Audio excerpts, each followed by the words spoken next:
All right, so this week on the Era with Brian Gregoire interview series, I had the opportunity to sit down and have a great conversation with Davis Faulkner, who is a director of operations at Penn State University. In this interview, Davis goes into depth about what it takes to succeed in the operations side of sports. It's different than sales, it's different than communication, it's different than marketing. But he goes into what it takes to succeed in operations and the way your mind has to be wired. And he also goes into depth about his path to getting to where he is today, to his current position. And we touch on the fact that success, it isn't always linear. There's different curves, different junctures along the way. But through hard work and determination, you get to where you're always destined to be. And that's where Davis is now as a director of operations at Penn State. Davis is also an Auburn guy and an Alabama guy. He explains how that is in this interview as well. But I hope that y'all enjoy this interview as much as we did making it. And without further ado, here it is. All right, we're back with another episode of the Era with Brian Gregoire interview series. Today I'm joined by Davis Faulkner, who's a director of operations for Penn State Athletics. He's got several sports under his portfolio, so I'll let him unpack what those are. But Davis this is incredible. We'll unpack this as well. He's a graduate of both Auburn and the University of Alabama, so that is quite interesting. He is originally an Alabama citizen. I love to have people from Alabama on here. So Davis, great to have you on, and I can't wait to hear more about your story of how you got to where you are.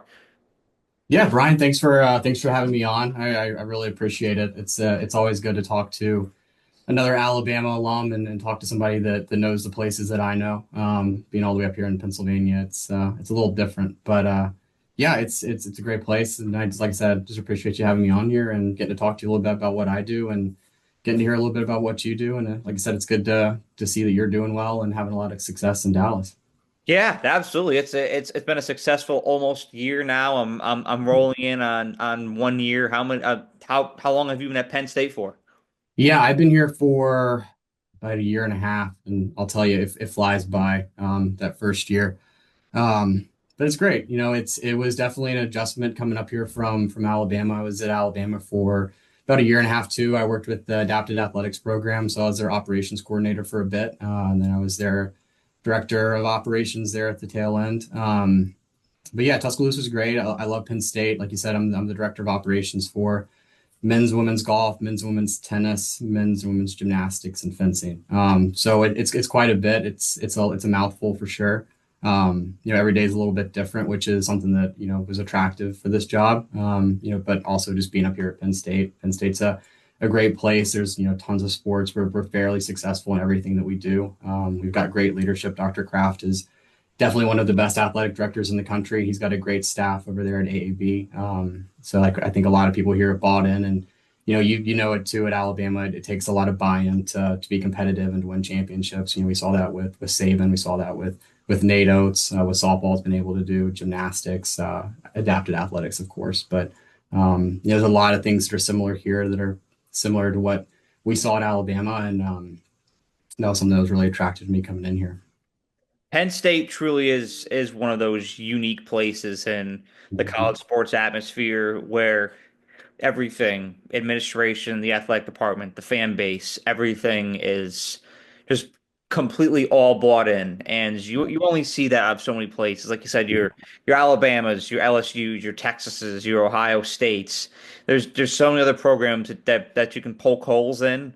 But when Mhm. you talk a Penn State, like there's only 10, 15 programs like that out there where you have buy-in on all levels.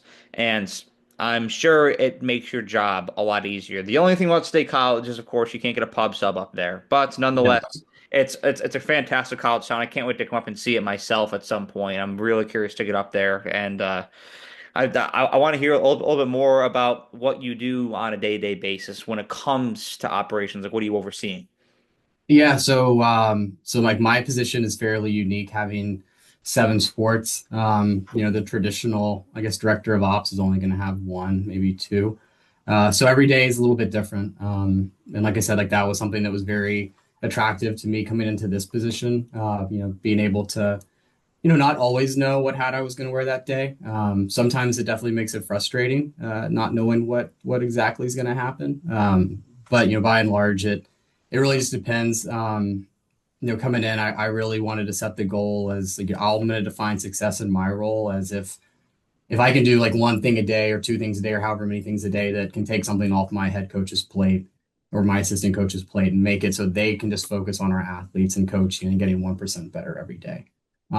So that can be meal orders, that can be calling hotels, making sure that we're all set, travel itineraries, travel manifests, all the nitty gritty behind the scenes stuff that coaches don't want to do. I'll be honest, sometimes I really don't want to do them, but it's stuff that needs to get done. It's a lot of it's a lot of like the process stuff. Like you have to focus on the small things in order to do the big things well. So that's the kind of things that I do. Lots of long days, lots of looking at budgets, making sure that I keep our coaches, sometimes you have to handhold them a little bit, be like, hey, I know you want this, this really expensive, piece of equipment, or I know you want to fly here, but like, we probably have to look at the budget. We kind of probably have to be a little bit more um, responsible with how we're doing things, especially in this new era of rev share and things like that. But it's really hard for me to be like, like day to day, this is what I do because every day is different. We're getting ready to go into off season, which is great. It's been a really long season. It's been, nonstop since about November. So it's nice to kind of, get settled a little bit. But, in our budget meetings this week, Dr. Kraft's like, all right, let's start planning for next season. So it doesn't really ever stop. But that's really exciting for me. That makes this one of the best jobs in the world. I love staying busy. I love knowing that I get to make a difference somehow. Yeah, being a director of operations is great. I get to go to a lot of really cool places, hang out with some really, really awesome athletes, some great head coaches. And, like I said, at Penn State, we're really fortunate. We have some of the best head coaches. We have some of the best athletes. We have some of the best facilities. So if you're going to be anywhere, I don't know why you wouldn't want to be at Happy Valley. Oh, absolutely. It truly is its own place, and operations is the backbone. I mean, all the stuff that we see on TV, all of these illustrious events we see get pulled off in the sports world. It's not possible without operations, and sometimes, you have to give people the real talk, head coaches when they have big visions. Like sometimes you have to bring them back down to earth a little bit. But hey, that's what keeps the budget straight. That's what allows y'all to operate on an optimal level, and it's the necessary evil sometimes. And so, I want to use that to segue into this question here because you brought up something that's really interesting. July 1st. That is a big day in college sports we have coming up. Rev sharing begins. How is that going to impact your job overall? I don't think that it's going to impact things too much. I think that, Dr. Kraft and everybody over at the athletic administration building, they've been really proactive. Dr. Kraft's been selling this on his vision since I got here, kind of knowing that July 1st was coming. We've been talking about this for a while now. So I think that Penn State's in a really unique, really great spot to tackle rev share, to tackle kind of where we want to go and how we can be successful, especially when we're competing against SEC and Big Ten schools. Those two seem to be the two big, the big boys in the room. So, we want to stay competitive in our conference and we want to continue to push the envelope. But, I think that there is, of course, some anxiety. I mean, people don't like change. It's going to be interesting to see kind of how we segue. But I think we're in a really, really good spot. And I think that, the vision that we've set for ourselves and the expectations are really some of the best. So, we're really excited to tackle it. We'll kind of see how things go.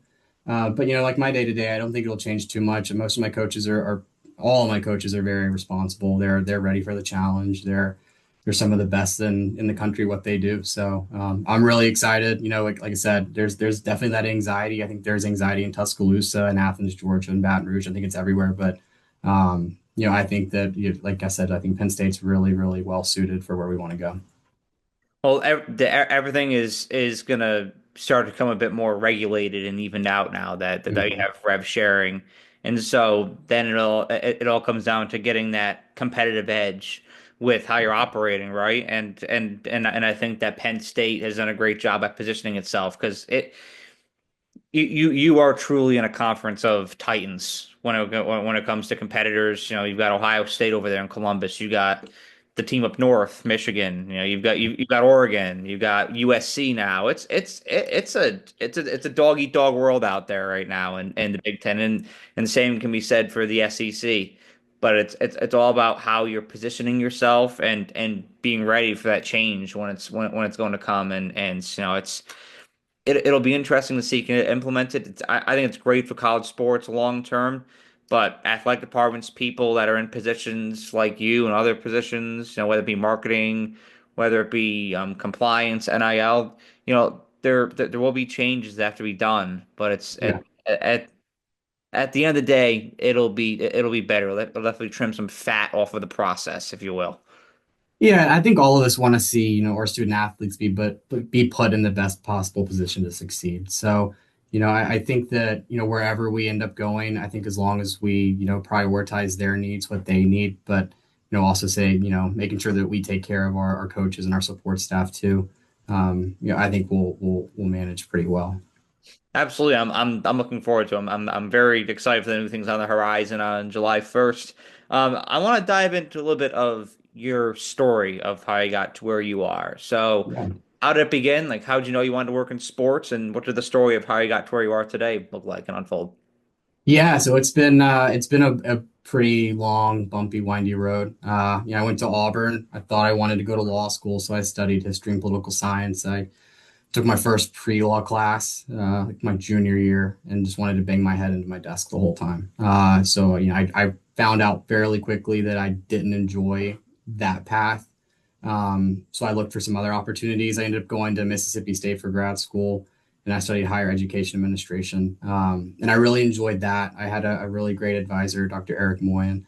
Um, and he studied a lot of college athletics and how that kind of intersects with college academics, just the college experience. And so talking to him just about college athletics and talking to my parents, they're like, well, what do you like to do? Because I kind of figured like I liked working at a university. I didn't know if higher ed and the academic side was what I wanted. But I when COVID hit and everybody was on a hiring freeze anyway, I was like, I'll just go back to school. So I went to Alabama. I grew up an Alabama fan, so it was about time I went to Tuscaloosa. Studied in the sport management program. Dr. Williams, Dr. Vincent, those are two great professors. They really know their stuff. Really, really indebted to them for where I am. But studied there for a year. It was great. I fell in love with it. I remember doing all kinds of stuff at Bryant Denny, working at softball games, baseball games. It was really cool to be able to go to those football games during that COVID season too, where it was just kind of empty. It was just kind of eerie, but it was great. I loved every second when I was at Alabama.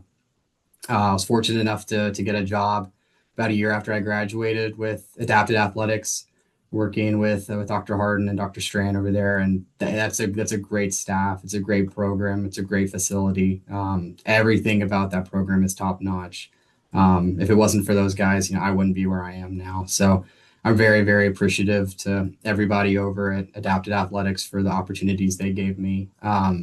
Yeah, I worked there for a year and a half. I wasn't necessarily looking to move at the time. I was helping a buddy job search a little bit, and I saw the job at Penn State, and then went home and I called my dad, told him about it, and he was at Alabama in the 70s and 80s when Alabama and Penn State played a lot, and he's just like, if you ever get the chance to go, just go. So I came up here, took a tour, I fell in love with the place. It's great. Like I said, the administration has a great vision for what they want to do here. And as soon as I stepped on campus, it's like, this is home. So, came back and got the call that they wanted me up here, and rest is history. So it's been a lot of, it was definitely a tough transition, coming from adapted to here, coming from Alabama to Pennsylvania, but it's great. The people up here love Alabama. There's that mutual respect for two just really top-notch football programs. They're just as hungry for a championship here as the people are back in Tuscaloosa for another one. So, yeah, it's been I couldn't have asked for a better job. I couldn't have asked to be surrounded by a better support staff, by better coaches. The support staffs that we have here just they probably make me look a little bit better than I actually am in my job. They make my job so much easier. They care about our student athletes so much, and our coaches do too. And I couldn't be more appreciative for their hard work. But yeah, it's been a really interesting journey. If you would have asked me 5, 6 years ago if I thought I'd be sitting in a hockey arena at Penn State, I would say there's no way. But yeah, I love it. I love it so much. It's a great place. Well, hey, the path to success can sometimes be, well, pretty much every time is crooked. You know, you can have a vision Mhm. for where you want to be, but then life happens. You find out some things that originally you thought you were very interested in. You're not as much as you thought you were, and so then you've got to pivot, and it can be kind of scary, like for people out there listening that have gone through like a career, an academic pivot. uh, it can be intimidating. So just expand on that a little bit. Like how did you feel in that moment when you knew that you wanted to pivot for out of law and political science more into the sports realm? Like how did you feel at the time? But then how did you prepare for what's next? Yeah, I think every change is difficult, and every time you have to pivot, it can be a challenge. I have really great friends, I have a really great family that were very supportive and that helped me. When I was trying to change avenues. But yeah, I mean, it's super intimidating. You definitely get that imposter syndrome. You're like, I'm probably in over my head a little bit. And it can be super tough, but I think sometimes the best course is just to dive headfirst into something and just kind of see where it takes you. You only get one chance at life, so you have to make it count. And sometimes it's beneficial to start over and to take a chance and see if things work out or not. But they don't always work out. They don't always pan out, and that's fine. I think one of my favorite things that Nick Saban talks about is not wasting a failure. And I wouldn't say that trying something new and it not working out's a failure, but if you want to make similarities, I think that you don't ever have a bad experience. You learn things that you like and you learn things that you don't like. And if you're able to kind of critically think and like really like look into it and be able to take like, well, this was probably a bad experience or this didn't work out, but I learned this about myself or I learned this about however, like whatever else. I think that you really can learn a lot and you can really implement that wherever else you want. Like if I get out of athletics one day, like I've learned so many lessons here that I can use elsewhere, and the same goes for my higher education administration degree or my political science or history degree. Like I use that stuff every day. So I really am a big advocate of make the most of what you have, as hard as it can be. Take chances, take as many opportunities as you can. There's no such thing as a bad experience, and then just kind of find yourself because everybody has something that they're good at that that they enjoy, that they're passionate about. It's just a matter of finding what that is. Well, experience makes you rich, right? I mean, the more experience Exactly. you have, the better perspective you have on things, broader perspective, and knowledge is power, and knowledge makes you more valuable, more marketable, allows you to sell Mhm. yourself easier. And so, with transitioning off of knowledge, what knowledge do you need to be successful in the operations realm? Like, how does your mind have to be wired to find success in a role like that? It's a great question. I operations is one of those where at least like from like my experience, it people expect things to get done. They expect things to be very efficient, to get done in a timely, orderly, efficient manner. So you really have to be good at communication. You have to be really process oriented, detail oriented. You have to be ready for the things you're probably not expecting. So it's great to have a plan, but it's even better to have a backup plan. So I think I don't think there's any one right way to do operations. I talk to so many people that are the opposite of other sports here or elsewhere, and everybody does it a little bit different. I think you have to find the system that works best for you, and I think that's true for any job. I don't think that's just true for operations. I think it's true for coaching or whatever else you want to set your mind to. But I think you just got to find the system that works best for you. I try to write things down as much as I can. I take my little blue notebook everywhere I go. I know people make fun of me for it, but I write down every single thing that I can think of in that blue notebook, and it's falling to pieces. But I have everything in there. That's what works for me. And typing to myself, I text myself all the time, like, hey, like when you get in the office, you got to do this, and that. So just staying hyper organized. And it's not fun to have to go and triple check and quadruple check things, but sometimes it's just what you have to do. It also helps that I have a big old whiteboard over here just full of Well, just that's nice. stuff.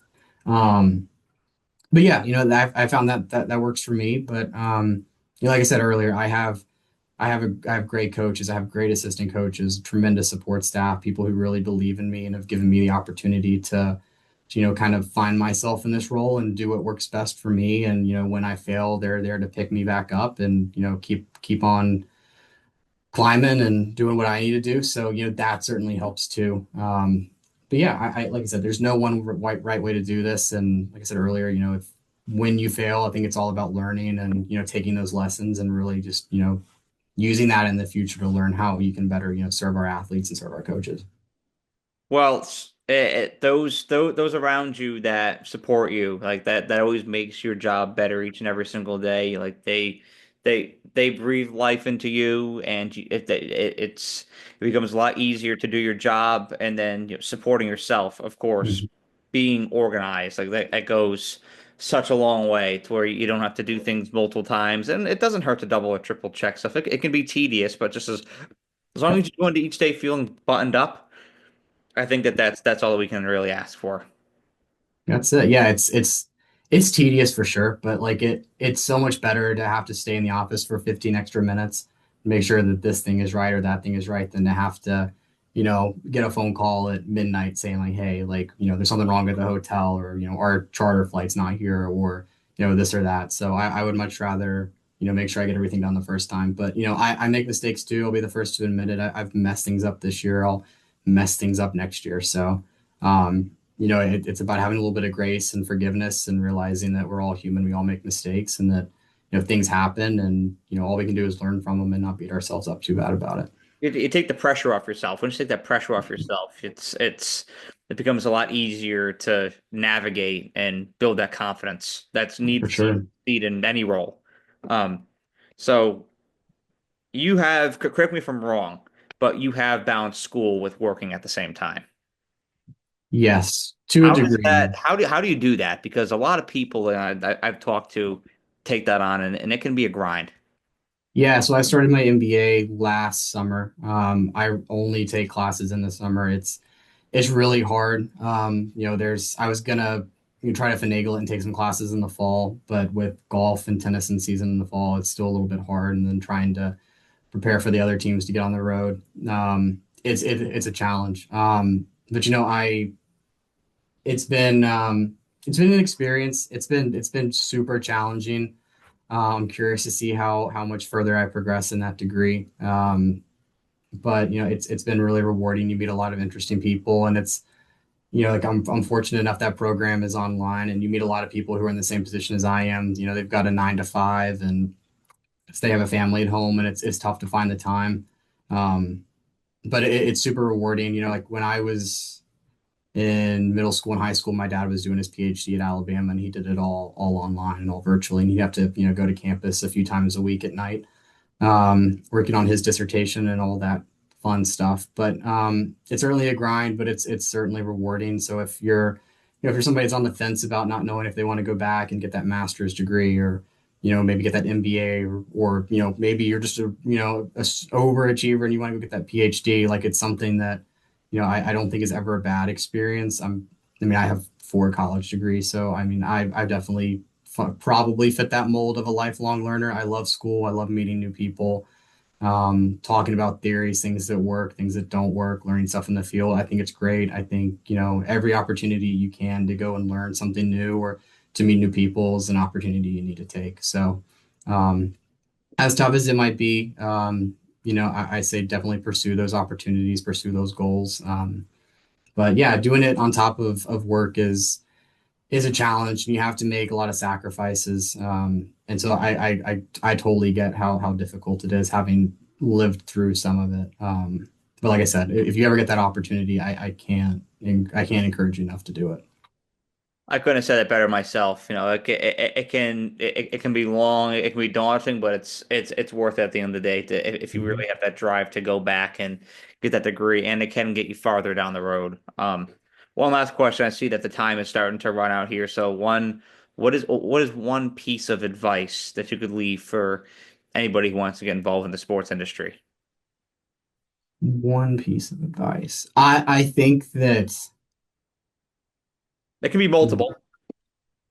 I'll start with I don't think, like I said earlier, I don't think any experience is a bad experience. I think that having seen how competitive this world of athletics is and how many people want to get into it, I think that you need to jump at any and every opportunity you can. Anything that you can do to set yourself apart, anything you can do to just learn something extra, I think you need to jump at it and need to go for it. You never know if you'll find something that you just really, really love, or you get into something that you thought you'd love and you just hate it. I think that just soaking up as much knowledge and meeting as many people is definitely the way to get ahead in this industry. And, maybe not even to get ahead, but just to get your foot in the door, or, sometimes just to keep your head above water.